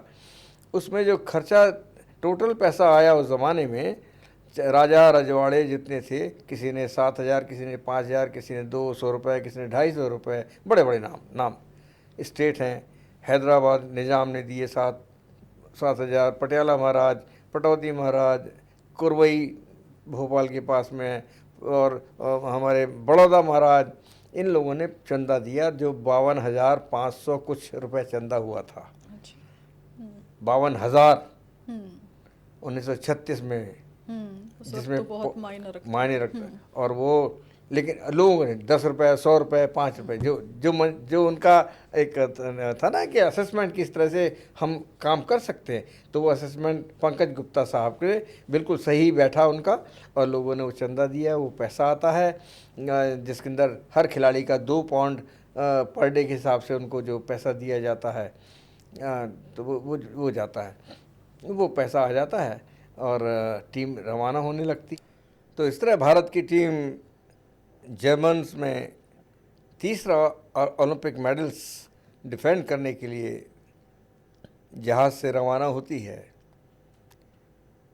क्योंकि लंबा सफ़र होता है, कम से कम 45-40 दिन का पानी के जहाज़ में जर्मन का सफ़र होता है, और प्रैक्टिस भी करना होता है उसमें, सी सिकनेस का आना, और जिस तरह से खाने का इंतज़ाम जहाज़ के अंदर होगा, वो खाना जो एक नरिशमेंट एक अच्छे तरीके से खिलाड़ी को मिलना चाहिए, वो तो शायद उनको ना मिला होगा। लेकिन इसके बावजूद जो खिलाड़ी जा रहे थे उस टीम में, अब वो नेक्स्ट डे प्रैक्टिस कैसे करें, तो अपनी बॉल हॉकी लेके डेक के ऊपर, जो बड़ी तस्वीरों में भी मौजूद है कि खिलाड़ी शाम को अपना सुबह और शाम को डेक, खासतौर से सुबह डेक के ऊपर प्रैक्टिस करते थे। हॉकी बॉल, दौड़ना, बॉल चलाना, ये करना, वो प्रैक्टिस भी होना है और फिजिकल फिटनेस भी बनाए रखना है। तो उसमें महाराजा बड़ौदा सफ़र कर रहे थे, जो बहुत बड़ी बात थी। महाराजा बड़ौदा, मैं तो बड़े आराम से नाम ले रहा हूँ, तो उस ज़माने में बहुत बड़ी एक रियासत के मालिक, उनके राजा, वो भी इंग्लैंड जा रहे थे। तो उनको खटर पटर कुछ आवाज़ें सुनाई दी, बिजली बजी होगी क्योंकि अंपायरिंग भी होना, ये होना वो होना। तो उनके कहीं निकल के देखा उन्होंने, तो कुछ लड़के लोग हॉकी डंडा लेके लकड़ी के साथ बॉल के साथ खेल रहे हैं। बाहर निकलते हैं, पूछते हैं क्या है ये। तो उनको फिर हमारे मैनेजर साहब पंकज गुप्ता साहब मिलते हैं, टीम से इंट्रोड्यूस कराते हैं। ये टीम हमारी भारत की है जो 2 बार के ओलंपिक चैंपियन है, और हम खेलने जा रहे हैं जर्मनी। अब महाराजा बड़ौदा भी उतने ही कहे ना, इतना तो ज़्यादा हॉकी प्रचलन में नहीं था, उनको भी नहीं पता था कि हॉकी क्या है। लेकिन जब टीम का उन्होंने ये देखा कि टीम इतनी प्रैक्टिस कर रही है, बड़े लगन के साथ खेल रही है, उन्होंने अपने रसोइयों को, जो बड़ी बात, उन्होंने अपने किचन में को मैनेजर को बुलाया, जो जहाज़ में उनके महाराजा के लिए खाना बनाता था, उसको कहा आज से ये टीम हमारे किचन में खाएगी। ये चीज़ें बढ़ती चली जाती टीम के साथ। वो होता ना, एक देश मेरा है, देश की टीम मेरी है, इनके पास खाने को ज़्यादा नहीं है, क्यों ना मैं इसमें है। और जब वो जर्मन पहुंचती है, और जर्मन में जैसे आज पहुंचे हैं, तो कल के दिन ही उनका एक प्रैक्टिस मैच एक रख दिया जाता है, जो एज़ पर शेड्यूल होता है, जो ओलंपिक के शेड्यूल के मुताबिक रखा जाता है कि टीमों को 1-2 दिन एडजस्टमेंट के लिए। तो भारत की टीम का मुकाबला जर्मन की टीम से रखा जाता है प्रैक्टिस मैच के लिए। आम तौर से यही होता है कि जो टीमें प्रैक्टिस के लिए अपोनेंट टीम आती है, तो क्लब होना चाहिए ये। लेकिन जर्मन क्योंकि चाहते थे कि हम पहले दिन से ही भारत के ऊपर हावी हो जाएं, बजाय इसके कि वो कोई हल्की टीम के साथ प्रैक्टिस मैच रखें, उन्होंने अपनी ए टीम के साथ मैच भारत का रख दिया, जो मेन टीम थी। और ये इनके टीम तो अभी पानी के जहाज से उतरी थी, कई तकलीफें थी, उनको खेलना भी था, मैच भी है, जो शेड्यूल है, और वो मैच खेला जाता है। भारत की टीम 4-1 से हार जाती है, 4-1 से वो प्रैक्टिस मैच हम हारते हैं, जो एक रिकॉर्ड है उस जमाने भारत, उससे पहले हम हारे नहीं किसी टीम से, चाहे वो ये हो वो कहीं हो। हम 4-1 से हार जाते हैं। 4-1 से हारते हैं तो हमारे कोच मैनेजर वही पंकज गुप्ता साहब और जगन्नाथ राव साहब कोच, और कैप्टन ध्यानचंद, ये तीनों शाम को बैठते हैं और ये डिसाइड करते हैं कि अब हमारी टीम का जो राइट विंग खेलने का, राइट से हमारा जो अटैक है अपोनेंट के ऊपर, वो कमज़ोर है। हमारा इनसाइड राइट अच्छे बॉल डिस्ट्रीब्यूट नहीं कर रहा है, जिससे कि हम अपोनेंट के सर्कल में जाके गोल कर सकें या मूवमेंट बना सकें। हमें एक खिलाड़ी की ज़रूरत है। ये सब चीज़ें उस ओलंपिक में होती हैं, जो मैं समझता हूँ बहुत बड़ी बात। और वहाँ से एक मैसेज भेजा जाता है कि एक खिलाड़ी लाहौर में, पहले पाकिस्तान इंडिया हमारा जो लाहौर पाकिस्तान ये सब हिस्सा था, कराची भारत का हिस्सा था, हम सब भारतीय थे, कि वहाँ के खिलाड़ी को बुलाया जाए जिसका नाम AIS दारा है, जो कैप्टन है उस समय वहाँ आर्मी में, उसको बुलाया जाए। और वो मैसेज इंडिया में पहुंचता है, इंडिया से सरकार के पास पहुंचता है, अंग्रेज़ सरकार के पास। वो सरकार उस खिलाड़ी को किस तरह से पैसे का इंतज़ाम होता है, जो हवाई जहाज़ से भेजना, उसके अंदर ही 15-20 हज़ार रुपये उस ज़माने में लगता था। हवाई जहाज़ कोई इतना आसान काम नहीं था, तो उसमें उनके पैसे, उस पैसे से उनको कर्नल दारा को भेजा जाता है। वो जर्मनी पहुंचते हैं, और जब जर्मनी पहुंचते हैं वो सेमीफाइनल का मैच होता है, तब तक हमारी टीम दूसरी टीमों को जीतकर सेमीफाइनल तक पहुंच गई थी। सेमीफाइनल में हम फ्रांस की टीम से होता है, हम उसको 11 गोल से हराते हैं, जिसमें 3 गोल 2 गोल AIS दारा साहब के होते हैं। मेजर ध्यानचंद अपने खेल के अनुरूप हर मैच में 5 गोल, 4 गोल, 3 गोल करते चले जाते थे। उनका उस ओलंपिक के अंदर 1936 ओलंपिक में जो रिकॉर्ड था वो था 39 गोल्स। पूरे टूर्नामेंट में 39 गोल उन्होंने किए थे। बहुत बड़ी बात थी।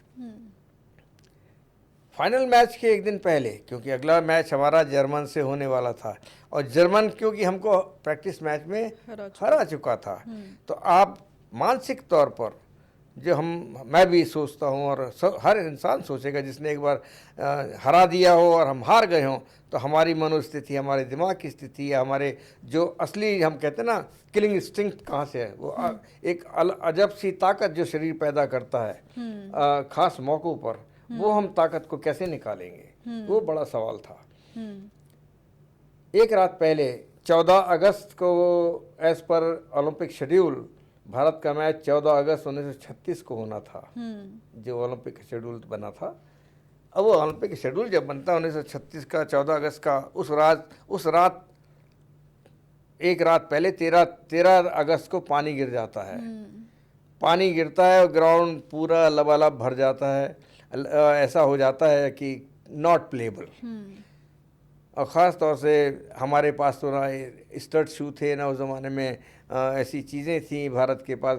जैसा मैंने कहा कि हम इतने बड़े चंदे से, लोगों के दिए हुए चंदे से जब टीम गई, तो वो भावना तो हमारे खिलाड़ियों के अंदर थी कि हमको हमारे देश ने भेजा है, पहली बात। और देश कैसे बना है, कोई पहले नवाब है, अब वो मैं कहूँ कि पटियाला महाराज देश है, नहीं था उसका, वो एक राज है खाली। बड़ौदा अलग है और हैदराबाद अलग है, लेकिन इस खेल ने उस पूरे देश को एक बनाकर सामने खड़ा कर दिया। वो पैसा आया, उस पैसे के बल के पीछे ये टीम का भावना लगी हुई है कि हमें तो जीतना है, हमें अपने देश के लिए जीतना है, हमें अपने कंट्री के लिए जीतना है। और वो 13 अगस्त को पानी गिरता है, तो मैच पोस्टपोन हो जाता है 14 तारीख की बजाय 15 अगस्त को। हिटलर और उसकी team sure, as I told you, कि वो 4-1 से हम हार चुके हैं।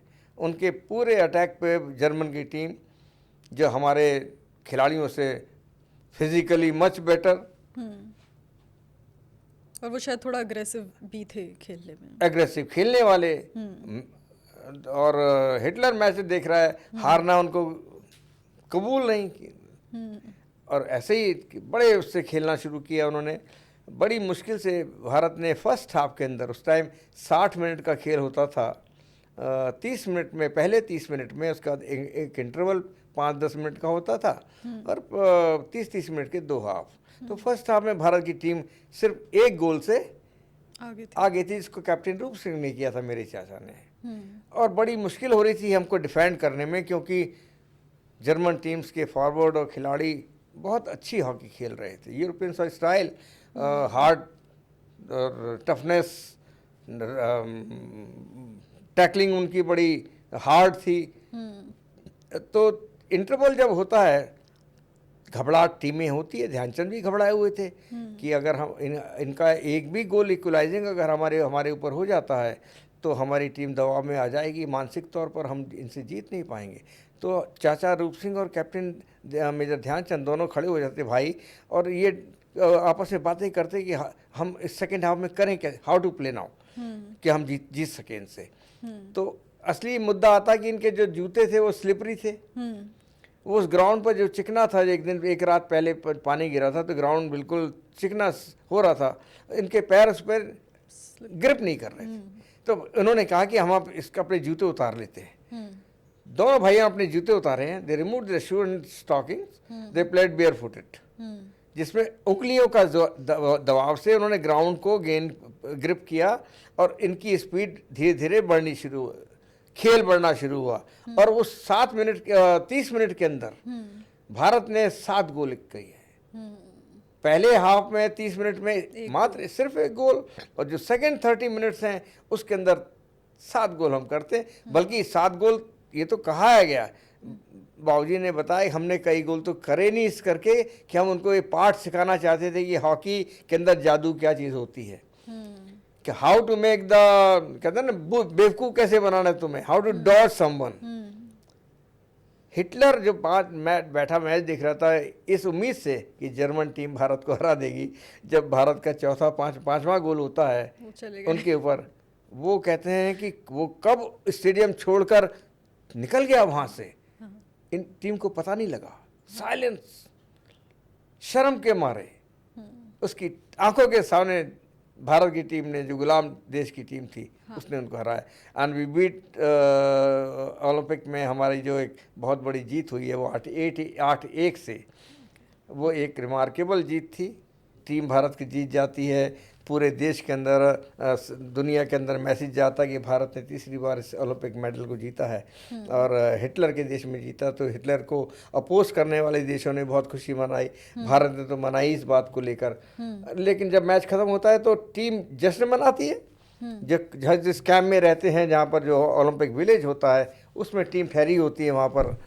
लेकिन उस जश्न में उन खिलाड़ियों के बीच में से ध्यानचंद मिस थे, वो वहाँ मौजूद नहीं थे। तो होता ना कि भाई ध्यान को ढूंढो कहाँ है, वेयर इज ध्यान। मैच के बाद जब हम 8-1 से जीत जाते हैं, तो 1-2 खिलाड़ियों को भेजा जाता कि फाइंड आउट वेयर इज ध्यान।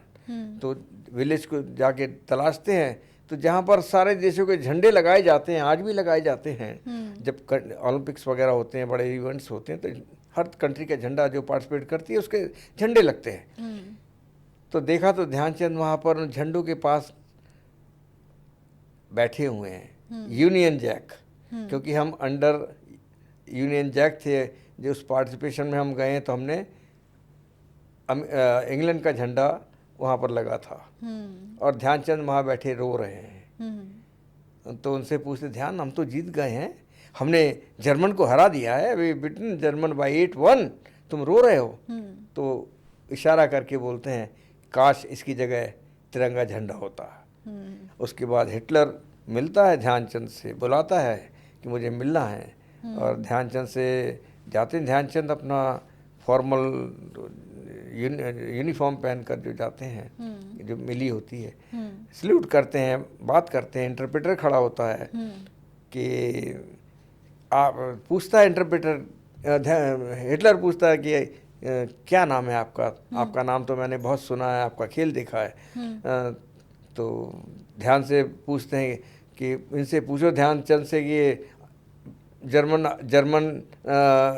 आर्मी में जॉब करेंगे ये, मैं इनको यहाँ पर बहुत बड़ा एक पद दूंगा जो बहुत बहुत फ़ायदेमंद होगा। तो ध्यानचंद का एक ही रिप्लाई आता है कि नहीं, मैं हॉकी खेलूँगा तो सिर्फ अपने देश के लिए। वो ऑफ़र जो किसी को भी अपने उससे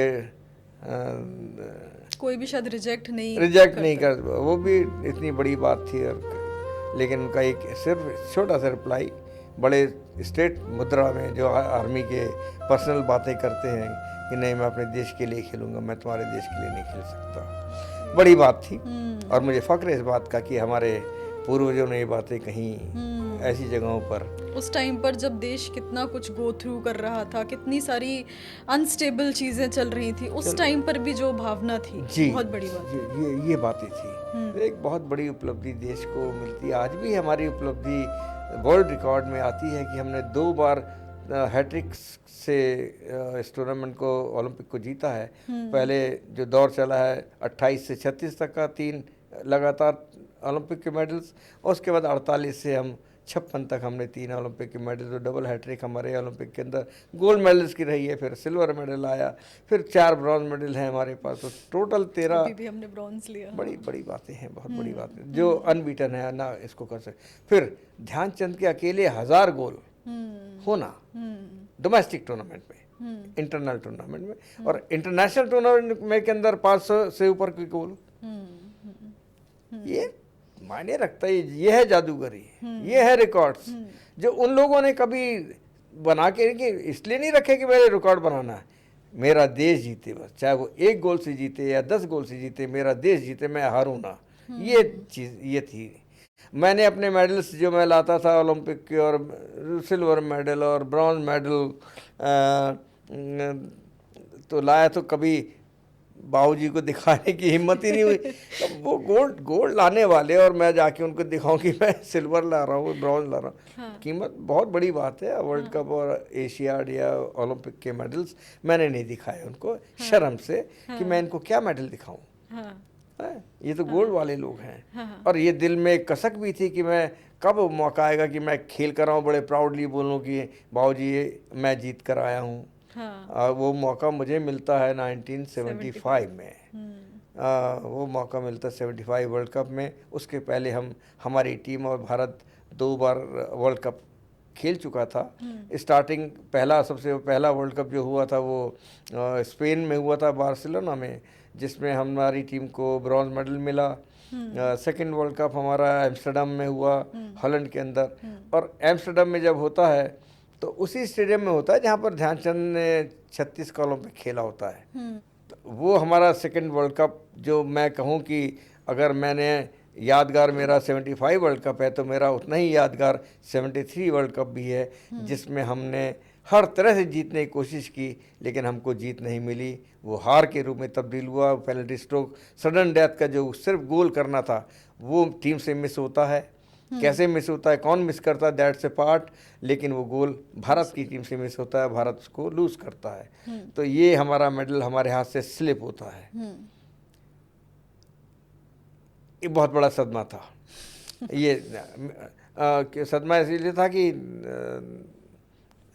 गोल्ड मेडल आखिर गोल्ड मेडल ही होता है इंटरनेशनली। हमारे हॉकी के जन्मदाता मेजर ध्यानचंद, उसके फॉलोअर्स, जिसके अंदर मेरा भी वो एक हल्का सा कंट्रीब्यूशन रहा है। और 75 वर्ल्ड कप, फिर वही कि मैं क्या दिखाऊं सिल्वर मेडल में ध्यानचंद को। तो 75 में वर्ल्ड कप का हमारा कैंप लगता है, फिर से मुझे सेलेक्ट किया जाता है। और एक बात सिलेक्शन में मैं फिर बताना चाहूँगा कि मेरे साथ कहीं ना कहीं होता ना, कहीं एक कि अशोक कुमार क्यों खेल रहा है। हम लोग कहीं एक जलन सी कह लीजिए कि अशोक कुमार क्यों खेल रहा है। तो मेरा जो सिलेक्शन होता है वो टोटल 16वें प्लेयर के रूप में होता है। आखिरी प्लेयर में जब सेलेक्ट किया जाता है तो मुझे किया गया था उन्होंने। एनीवे, मुझे तो खेलना था कैसे भी है मुझे, तो मैं वहाँ खेलता हूँ। स्टार्टिंग पॉइंट से कई चीज़ें होती हैं। हमारा एक टूर होता है, ज्ञानी जैल सिंह उस टाइम सीएम होते हैं, चंडीगढ़ में कैंप लगता है। पटियाला में इनिशियली कैंप लगना था, लेकिन वहाँ पर जो डाइट थी वो बड़ी कम थी, करीब 20 या 30 रुपए की डाइट थी, जिसमें हमारी टीम को पर हेड खाना मिलता। तो ज्ञानी जैल सिंह को जब पता लगता तो कहते नहीं, हम इस कैंप को चंडीगढ़ में मैं ले लेता हूँ। और उस टाइम उन्होंने 50 रुपये पर हेड के हिसाब से खाना जो है प्रोवाइड कराया था, जो एक ठीक था। और वहाँ का माहौल अच्छा था। चंडीगढ़ यूनिवर्सिटी के अंदर हम लोग कैंप लगा था। पूरे बच्चे और स्टूडेंट्स शाम के वक्त पूरे मैदान में खड़े होकर मैच प्रैक्टिस देखते थे। हम उस भीड़ में जब होती है तो खेलने को दिल भी करता कि चलो अपना अपना खेल दिखाएं, शो करें। हर एक का खैर ये तो होता है, ये तो ह्यूमन बीइंग नेचर है। तो एक अच्छा कैंप चला। उसके बाद हमारा टीम जब मलेशिया पहुंचती है तो जिस होटल में हम चेक इन करते हैं, तो उस चेक इन के टाइम में सामने ही वार्डरोब में वर्ल्ड कप को डिस्प्ले किया जाता है। उसमें सारी टीमें ठहरी थी। तो रिसेप्शन के बाद वार्डरोब होता है। इधर पे जब तक पेपर फिल कर रहे होते, मैं जाके अकेला खड़ा होता हूँ, सामने देखता हूँ वर्ल्ड कप को। खूबसूरत वर्ल्ड कप जिसको पाकिस्तान ने डोनेट किया हुआ है। बहुत अच्छा एक नक्काशी वाला है, कीमती वर्ल्ड कप है। तो उसको देखता हूँ कि ये तो हमारे हाथ से मिस हुआ है, how to win it again. तो अपने आप से कमिटमेंट करना कि मैं जब खेलूँगा तो ऐसा करूँगा, इसके लिए क्या, जीतने के लिए जो कुछ मुझे करना होगा मैं करूँगा। तो वो सब प्रण जो भी कह लीजिए आप, सब मैं करता हूँ। वापस आता हूँ and we started playing World Cup. तो उसमें उतार चढ़ाव बड़े आते हैं। हमारे उस वर्ल्ड कप में जो थर्ड वर्ल्ड कप था, उसको जीतने के लिए हम तो एक मैच हारे भी हैं, ड्रॉ भी हुए हैं। फाइनल मैच के दिन जो 15 मार्च, अब 15 अगस्त को याद आ जाता, 15 मार्च भी मेरी वो तारीख है जो 15 तारीख थी। 15 मार्च 1975 का फाइनल्स, शनिवार का दिन। उसके एक दिन पहले हमारी छुट्टी थी फ्राइडे को। तो हमारे टीम को पूरे शहर के अंदर जहाँ जहाँ गुरुद्वारे, चर्च, मंदिर और मस्जिद, इन चारों जगहों पर हमारे टीम के मैनेजर, कोच, पूरे टीम के लड़कों को ले जाके हम लोग जाकर अपने अपनी तरफ से प्रण, विश्व, जो भी आप हासिल करना, हम जाते हैं उन जगहों पर। तो मंदिर मस्जिद जाते हैं और दुआ करते हैं, और अगला दिन जब मैच होता हमारा, तो वो भी बहुत अच्छी टीम पाकिस्तान की हमेशा से रही है, बल्कि उनका रिकॉर्ड भी अच्छा रहा है। तो उनसे मैच होता है और प्रेशर है दोनों टीमों का। और मुझे याद है मैच शुरू होने से होते ही हमारी टीम उनके ऊपर अटैक करना शुरू करती है। और अटैक करने के बाद करते करते अच्छा हम अटैक कर रहे थे, यकायक उनको एक बॉल मिलती, उनके लेफ्टिनेंट जाहिद करके खिलाड़ी था, वो हमारी डी के अंदर आता है और बॉल को पुश करता है, वो बॉल गोल में चली जाती है। हम एक गोल से डाउन, और फिर वही डिप्रेशन और बड़ा प्रेशर आ जाता है दिमाग के ऊपर कि हाँ पाकिस्तान ने गोल कर दिया। और इस तरह से वो इंटरवल होता है। इंटरवल में हम दोबारा जब खेलने से पहले असेंबल होते हैं, तो मैं टीम से कुछ वर्ड कहता हूँ जो मुझे याद है। मैं कहता हूँ देखो ये टाइम हमारे जीवन का वो है जो हमने सीखा है, उसको अब इस 35 मिनट के अंदर हमको दिखाना है। हमने अगर ये नहीं दिखाया तो पाकिस्तान जो है हमको जीतने नहीं देगा। हमको वो चीज़ें इसके अंदर डिस्प्ले करनी है, अपनी स्पिरिट को, अपने किलिंग इंस्टिंक्ट को, कि हम इसमें जीत के निकले। और हम जीत सकते हैं, हम खेल रहे हैं, खेल हम रहे, गोल उनका हो गया। वो भी बराबर खेल रहे थे, बहुत अच्छा है। सलाउद्दीन, बड़े बड़े नाम थे उसके अंदर, समीउल्लाह, रशीद जूनियर, मंजूर जूनियर, शेरवानी, यानी कि अख्तर रसूल, बड़े नाम थे उनके। हमारी टीम के अंदर अजीत पाल, मैं, अशोक, गोविंदा, इस तरह के हरचरण, माइकल किंडो, सुरजीत, अशोक दीवान, ये नाम थे। बहरहाल मैच सेकंड हाफ स्टार्ट होता है, हमारी टीम अटैक करती है और 12वें मिनट पेनल्टी कॉर्नर मिलता है, जिसको सरदार सुरजीत सिंह पेनल्टी कॉर्नर से गोल में तब्दील करते हैं, पहला गोल इक्वलाइजिंग। और उसके बाद मैच खत्म होने से 15-16 मिनट पहले एक लॉन्ग कॉर्नर की बॉल की हिट आती है मेरे पास डी में, जो हमारे कप्तान अजीत पाल उसको रोकते हैं और मुझे पास करते हैं। मैं डी के अंदर 2 खिलाड़ियों को डॉस करता हूँ, आगे जाता हूँ, आगे बढ़कर गोल को फेस करता हूँ और बॉल को अपने राइट को दे देता हूँ। वो थोड़ा सा आगे जाके बिल्कुल पैरेलल गोल कीपर के, और मुझे बॉल फेंकते हैं, मैं बॉल को स्वीप करता हूँ। वो दृश्य मुझे याद है, सीन याद है। और वो बॉल मैं फ्लिक करता हूँ गोल के अंदर, बॉल गोल पोस्ट के कॉर्नर में जाके लगती है, बाहर निकल आती है, और वो गोल भारत का विजयी गोल होता है। जो वर्ल्ड कप की टीम, हम कहते हैं ना कि जो, अब जब वो गोल होता है तो मेरे को फिर वही एकदम से मेरा दिमाग कहाँ पहुँचता है, ध्यानचंद बाबूजी के पास। ये हम जीत गए अगर मैच को, तो मैं कम से कम खड़ा हो सकता हूँ। और वो 16 मिनट का मैच हमारा निकलता है बड़ी मुश्किल में, दबाव आता है। पाकिस्तान जो है उनके लिए तो करो या मरो की बात आ जाती है, और वो अटैक पे अटैक करते हैं। लेकिन उसके बाद हमारे गोलकीपर अशोक दीवान, असलम शेर खान, सुरजीत सिंह, अजीत पाल, वरिंदर सिंह और महेंद्र सिंह मुंशी जो डिफेंस में होते हैं, बहुत अच्छा खेल खेलते हैं, बहुत अच्छा डिफेंस करते हैं, और मैच एट लास्ट भारत जीतता है। विसिल बजती है जीतने वाली, और सरदार जसदेव सिंह साहब के वो वर्ड आखिरी याद आते हैं, और इस तरह भारत ने तीसरा वर्ल्ड कप जीत लिया। तो ये लाइनें हैं, जीत लिया। तो उसके बाद मुझे याद आता, अब मैं अपने बाबूजी के सामने खड़ा हो सकता हूँ। और वो विक्ट्री भारत की एक बहुत बड़ी विक्ट्री के अंदर उसको शुमार किया जाता है, माना जाता है जी। क्योंकि 1936 के ओलंपिक के खेलों के का जिक्र जब आता है हॉकी के बारे में, तो 1975 के वर्ल्ड कप की हॉकी का जो एक बहुत ऊंचाई लिए हुए अच्छी जीत होना या हार होना, लेकिन अच्छे खेल के साथ उसको गिना जाता है और उसको एक वर्ल्ड स्टैंडर्ड का दर्जा उसको मिलता है उस मैच को। और फाइनली गोल्ड भी हमारे पास था जी इसलिए भी। हाँ। अब उसके बाद मैं घर पहुंचता हूं करीब 1-1.5 महीने बाद, और जब घर में पहुंचता हूं और वो मेडल मैं बाबूजी को दिखाता हूं, माँ भी खड़ी होती हैं, और वो मेडल मैं उनके चरणों में रखता हूं, तो बस मुझे उनकी थपकियां जो मेरी पीठ के ऊपर है, शब्द नहीं थे, नो वर्ड्स, सिर्फ मेरी पीठ पे 2-3 पैम्परिंग, हाँ भाई अच्छा तुमने, होता जैसे एक फील, तो वो मैं हमेशा महसूस करता रहा हूँ। काश ऐसी और जीतें मैं हासिल कर पाता, ये मेरा एक प्रयास रहा। उसके बाद एस्ट्रोटर्फ आना शुरू हुआ। 76 के ओलंपिक में एस्ट्रोटर्फ में हम खेले हैं। एस्ट्रोटर्फ ऐसी चीज़ थी जो कभी हमने देखी नहीं थी।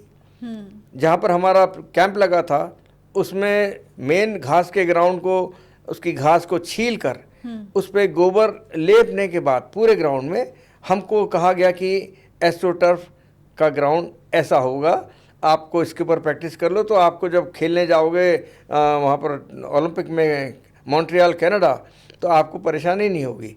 तो ये हमारे थिंक टैंक, जो हमारे उस वक्त के सोचने वाले लोग थे, उनका विचार ये था कि हम खाली एक गोबर की ग्राउंड छत बनाकर हम उस पर खेला के प्रैक्टिस करा के भारत की टीम को मेडल जिता देंगे, तो ये मुमकिन नहीं था, क्योंकि इन लोगों की इन्होंने एक यूरोपियंस का एक वो रहा ये ख्याल कि भारत को अगर हराना है तो घास की ग्राउंड से इनको हटा दो, जो मेन घास की ग्राउंड है, इससे भारत की टीम को हटा दो। पाकिस्तान भी उस टाइम ऊपर थी, भारत की टीम भी ऊपर थी, इन दोनों टीमों को हटाना एशिया की कंटिजेंट से, तो इन दोनों को हटा दो।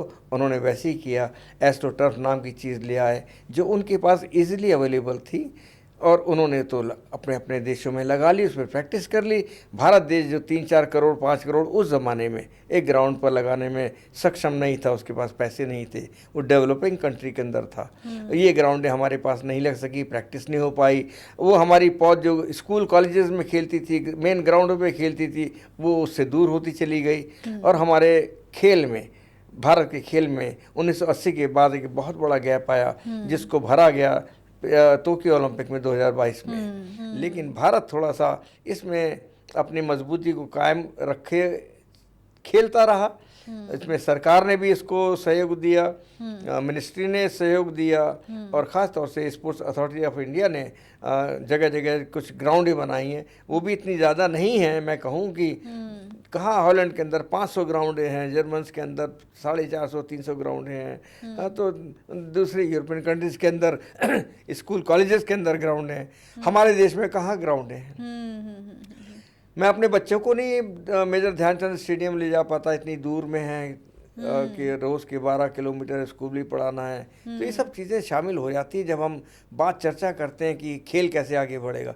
खेल तो तब बढ़ेगा जब ये चीज़ें हमारे घर के आसपास के एरियाज़ के अंदर जो इजीली अप्रोचेबल हों, और कहीं ना कहीं उस स्टैंडर्ड की हों जो ग्लोबली चल रहे हैं चीज़ें, जी उस स्टैंडर्ड को मैच कर पाना वैसा नहीं। तो ये तो तब होता कि हमारा एटमॉस्फेयर क्या है।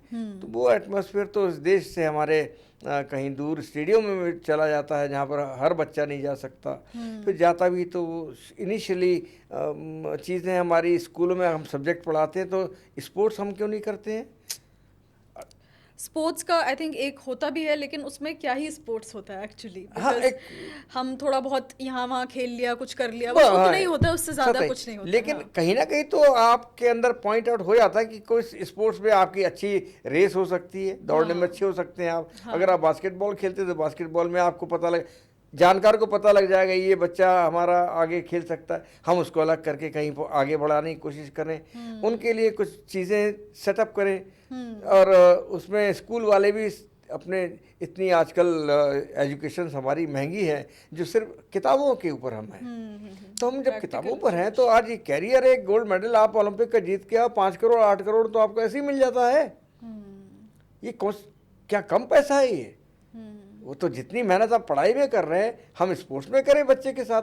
यूनिवर्सिटी खुली शुरू हुई हैं, अभी यूपी गवर्नमेंट ने मेजर ध्यानचंद यूनिवर्सिटी खोली है मेरठ के पास, तो स्कूल कॉलेजेस खुलने शुरू हो गए, हो रहे हैं, लेकिन उतनी संख्या में नहीं है जो होने चाहिए कि हमारी मानसिकता चेंज हो जाए। अब आज में हमारे पेरेंट्स यही सोचते हैं कि बच्चे को पढ़ाओ, वो पढ़ाओ उसको 90%, 95%, कितना प्रेशर है कोटा के अंदर, देखिए ना क्या क्या कितने इंसिडेंट्स होते हैं, कितने बच्चे सुसाइड कर रहे हैं इस प्रेशर के अंदर। क्यों हम ऐसा कर रहे हैं? वो अंधेरी रास्ते पे निकला हूँ स्पोर्ट्स में, उस टाइम में कोई कैरियर नहीं था। उस टाइम पे तो बनाया है लोगों ने, तो हम लोगों ने रास्ता बनाया है, तो इस रास्ता तरह से ये रास्ता बनाए, खेलो आप। ध्यानचंद इतने बड़े प्लेयर बन गए, मैं सोचता था कि ध्यानचंद भाई हमारे जैसे ही खेलते होंगे जैसे हम खेल रहे हैं, लेकिन उनका करिश्माई खेल, ये सब जब मैं बाहर गया हूँ, मुल्कों में गया हूँ, वहाँ की हिस्ट्री पढ़ी है, वहाँ के लोगों से मिला हूँ, वहाँ के न्यूज़पेपर की कटिंग्स मैंने देखी, मुझे लगा कि नहीं, ध्यानचंद जैसा दूसरा प्लेयर खिलाड़ी पैदा नहीं हो सकता। ये अनूठा प्लेयर था। 1928 का वो मैच जिसमें वो टीम हॉलैंड की खेली थी, उसका एक शख्स, एक खिलाड़ी मुझे मिलता है 1998 में। 1928 और 98 में 70 साल का अंतर। 98 में मैं वेटरन हॉकी टीम से खेलने जाता हूँ उट्रेक्ट में। अब वहाँ पर भारत की टीम भी वर्ल्ड कप खेलने जाती है, जो पहले के मैच हार जाती है, इतनी अच्छी हमारी स्ट्रॉन्ग टीम नहीं थी, हम हार जाते हैं, लेकिन मुझे फाइनल देखने का मौका मिलता वहाँ। मैं स्टेडियम में, जो 50-60 हज़ार की कैपेसिटी का स्टेडियम था, वो भरा पूरा, और मेरे साथ की 2 सीटें खाली होती हैं, उसमें सामने मैं देखता हूँ कि ऊपर की स्टेयर से एक कपल चला रहा है, ओल्ड कपल, बड़ा सूटेड बूटेड, बहुत अच्छा, स्मार्ट, और वो आके बैठ जाते हैं। जो जेंटलमैन है वो मेरे बगल में बैठते हैं, और उनके बगल में उनकी वाइफ बैठती हैं, और बैठते हैं तो जो टाई जो पहने होते हैं वो उनकी कॉटन की टाई उस ज़माने में, जो हमारी भारत की टीम को सेरेमोनियल किट के रूप में मिला करती थी, और वो टाई हम मुझको भी 2-4-5-8 साल मिली है, तो मुझे लगा कि ये टाई तो मुझे इंडियन टाई लग रही है। तो वो बैठे, तो मैंने उनसे ऐसी सवाल पूछ लिया कि सर एक्सक्यूज़ मी, मैं आस्क यू वन क्वेश्चन। कहते यस जेंटलमैन, क्या पूछना है? सो आई सेड कि the tie you are wearing looks like an Indian tie. कहते हाँ, this is the Indian tie, I am wearing it. क्यों sir? Oh, it's very valuable for me, you don't know the value of this tie. मैंने how come sir? This tie is given me by mister Dhyanchand, with whom I played that final match in 1928. 28 का वो match शख्स उस team का member था जो Holland की team खेली थी, और वो अपोनेंट था, और भारत ने उस टीम को 3 गोल से हराया था। वो शख्स ध्यानचंद से इतना इंस्पायर हुआ कि खेल को देखकर, मैच के बाद वो जाता है और रिक्वेस्ट करता है कि सर आप मुझे कोई चीज़ दें जिसको मैं अपने पास रख सकूं। और ध्यानचंद उस टाइम में टाई होता क्या था, टाई दे दी उनको, टाई ले लो। वो टाइम 70 साल के बाद, टाई 70 साल के बाद शख्स आके बैठता है, पहनता होगा, लेकिन आप ये सोचो उस पूरे स्टेडियम में क्या वही सीट मिली जहाँ पर उसको आना था? और वही सवाल करने वाला मैं हूँ, उनका बेटा ध्यानचंद का, जिसने टाई दी थी। और मैं सवाल करता हूँ, और जब मैं बताता हूँ कि सर जिसने आपको टाई दी थी वो मेरे फादर थे। क्या ऐसा होना मुमकिन हो सकता है? लेकिन ऐसा हुआ। न्यूजीलैंड में मैं गया हूँ तो जाने कितनी कटिंग्स बाबूजी के लिए लेके आते थे, कटिंग्स। उनके कप्तान, कैप्टन उस जमाने के, वो पूरा अखबार में ध्यानचंद के लिए 1975 में पेजेस निकालते हैं। 1972 में मैं जर्मन खेलने जाता हूँ, प्रैक्टिस कर रहा होता अपनी टीम के साथ में, तो मेरे कोच केडी सिंह बाबू साहब, जो बड़े अंतर्राष्ट्रीय खिलाड़ी, बड़े अच्छे रहे, कप्तान 1952 के हेलसिंकी ओलंपिक के, तो उनसे कुछ लोग आते हैं कि मुझे, हमने अशोक से मिलना है।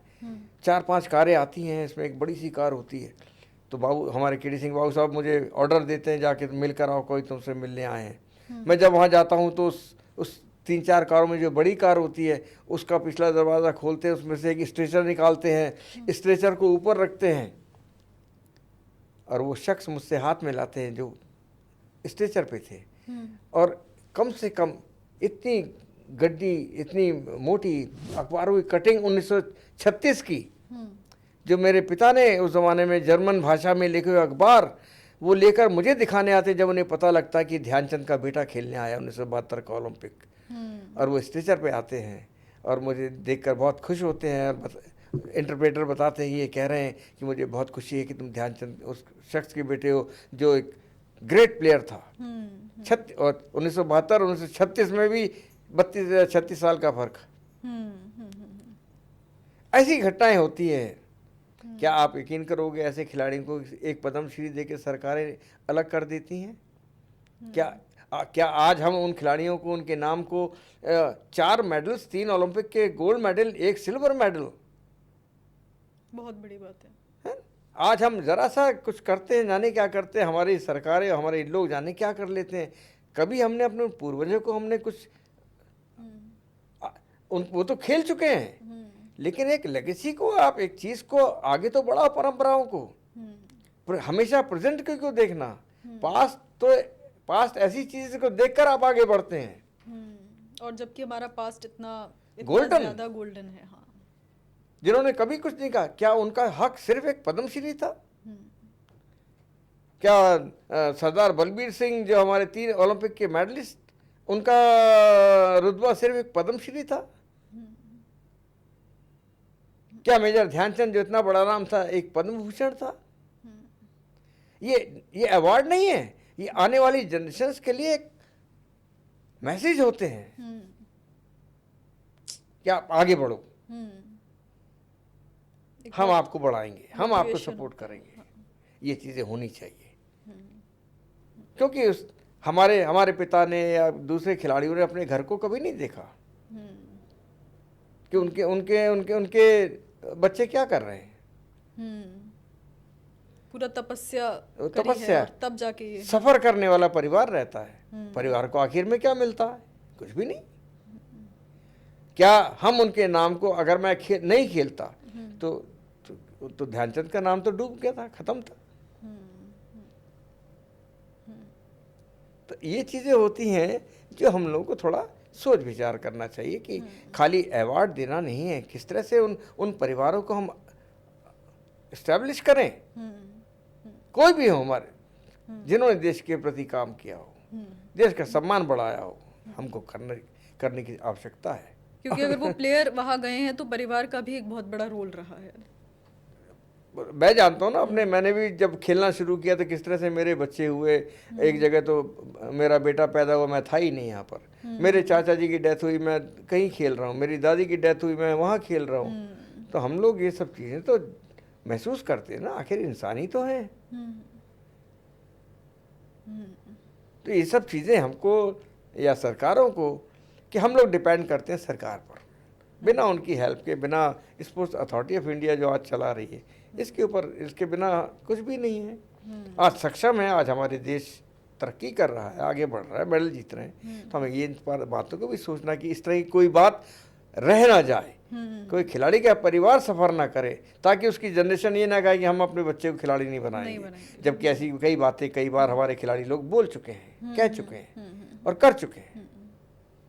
फिर भी खेल खेल है। मैं समझता हूँ सबसे पहला, जब हमारा बचपन से सबसे रुचि का या सबसे पसंद वाला जो चीज़ है वो खेल ही होता है हर बच्चे का, चाहे वो गुड़ियों का हो, चाहे डॉल्स का हो, चाहे वो कहीं से शुरू करो आप, तो खेल ही शुरू होता है। तो इन खेलों को हम आगे बढ़ा सकते हैं एक सिस्टम वाइज अच्छे तरीके से। स्कूलों में ज़्यादा हमको लाने की ज़रूरत है। वो तो एक जनरल तरीके से आएगा, लेकिन स्पेसिफिक तरीके से उसके बाद हम 8वीं 9वीं के बाद बच्चे को स्पेसिफिक ट्रेनिंग के लिए बनाएं, उनके सेंटर्स बनाएं, उनको कहीं वो ले जाके कंपटीशन कराएं। तो ये चीज़ें बढ़ती चली जाएंगी, क्योंकि ओलंपिक के मेडल जीतना आसान काम नहीं है। हमने फिर कोशिश करी इस बार, देखी ना प्रेजेंट में हमने जो किए, दावा भी किया था कि हम 10 से ऊपर, 10 इतने बड़े देश के लिए 10 नहीं 100 होने चाहिए ना। पॉपुलेशन के वाइज तो हमारा देश सबसे तो हम क्यों ऐसा नहीं कर पाते हैं? और कमी कहाँ कहाँ हैं जानते हम सब हैं, मैं भी जानता हूँ, जो करने वाले वो भी जानते हैं। सिर्फ आगे कुछ करने की ज़रूरत है। हमारे बच्चे सक्षम हैं। आज का बच्चा, हिंदुस्तानी जो हमारी ब्रीड है, वो सक्षम है इस बात को करने में, वो कर सकती है। लेकिन सही तरीके से हमको उनको हैंडल करना होगा। और जो हैंडल करना होगा वो हम अभी भी उस तरीके से नहीं कर पा रहे जिस तरह से दूसरे देश कर रहे हैं। छोटा सा देश है, 25-26 एथलीट जाते हैं, 8-10 गोल्ड मेडल जीत के ले जाते हैं। तो वो कमी हमारे अंदर क्यों है, वो सब विचार योग्य है जी। बहुत ही रोमांचक और इंस्पायरिंग कहानी रही है आज की। नहीं है और डेफिनेटली जैसे हमने ख़त्म किया है तो कुछ सोचने वाली कहानी भी रही है। हाँ, जिक्र होना चाहिए ना इन बातों का। बिल्कुल। काफ़ी अच्छा लगा एक्चुअली, पूरा काफ़ी इंस्पायरिंग भी लगा। और जैसा आपने बातें करी, जैसा आप बोल रहे हैं, काश कि लोग ऐसा सोच पाएँ, ऐसा कर पाएँ, तो फिर शायद हम कहाँ से कहाँ और भी पहुँच सकते हैं। पहुँचते वही देखते हम तो दुनिया को। जी। तो बहुत बहुत शुक्रिया आपका। नहीं, बहुत अच्छा लगा, नाइस।